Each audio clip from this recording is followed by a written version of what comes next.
Here's another undesigned coincidence. Mark's Gospel talks about a Jewish council member named Joseph of Arimathea and says that after Jesus was crucified, Joseph gathered up courage and went to ask Pilate for the body of Jesus so he could bury it. Why is that phrase used? Was it really such a dangerous thing that Joseph did? John's Gospel explains the same fact a different way. He says that Joseph used to be a secret disciple of Jesus for fear of the Jews, that is, the other Jewish leaders.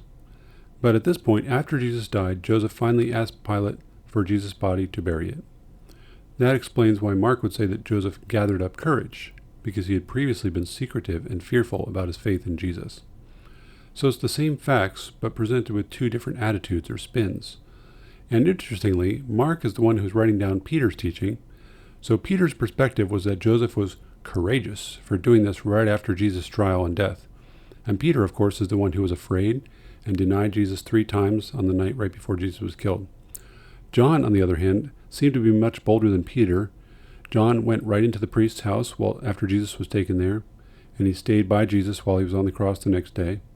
So from John's perspective, there was nothing super courageous about Joseph's actions. So these little details fit together in another undesigned coincidence.